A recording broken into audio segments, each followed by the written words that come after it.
Guys, luto tayo ngayon ng Chinese style fried chicken. Tignan mo naman kung ganong kasarap yan. Sarapi! Guys, ayan o, tignan nyo kung ganong kalambot. Hiniwa ko gamit kutsara. Kung di ka pa ba matakam dyan, ewan ko na lang. Una natin gagawin, maghugas tayo ng manok.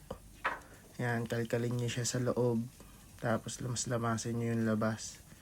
Hugasan nyo kili-kili. Yan, pagtapos nyan, drain nyo. Tapos stay put lang yan. Hiwa tayo ng mga aromatics natin, sibuyas. Hiwa din tayo dyan ng bawang, guys. Sa gitna lang, tsaka malalaki lang kasi papakuluan lang natin yun eh. Hiwa tayo dyan ng onion leeks. Hiwa tayo dyan ng luya. Kahit huwag nyo nang tanggalan ng balat, okay lang yan. Ay na tubig. Wow, may pa-slow mo effects. Ilagay nyo na aromatics nyo dyan. Sheesh. Alright. Tapos lagyan nyo na paminta. May pa-slow mo effects na naman si bossing. Uma-upgrade. Ayan na, toyo. Ilagay nyo na din yan. Lagay kayo ng chicken cubes. Tapos halu-haluin nyo. Slow mo effect na naman. Yan. Ayan na ang Chinese chicken style fried chicken natin. Isinalang ko na sa kawali. Tapos papakuluan natin yan mga 20 to 30 minutes para lumambot. Kaya lumambot na yan, hindi pa yan malambot. Babalik rin ko lang yan. Tapos paliguan nyo ng kapiraso. Tapos sarado nyo na ulit. Tapos mga 10 minutes na lang. Hahanguin ko na yan. Pagka yan, hinango ko ng ganyan. Meron pa akong sunod na gagawin dyan. Lalagay ko yan sa rep para lumamig ng kapiraso. Tapos diretso sa air fryer. Tapos yan, 30 minutes ko lang yung in air fryer. Mabilis lang. Ito naman paggawa ng gravy. Tutunaw lang tayo dyan ng butter. Tunaw natin dyan ng butter. Lalagay tayo dyan harina. Ito, crucial step to ah. Kailangan i-mix nyo talaga ng matindi para hindi siya magkaroon ng lumps.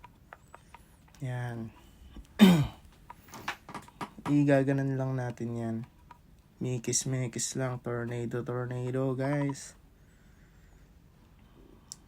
After nyan, lalagay tayo ng broth na ginawa natin kanina. Tapos magic nam-nam. Seasoning. Tapos alright. Tapos hahaluin na natin yan. Guys, tignan nyo na lang yung desired thickness na gusto nyo.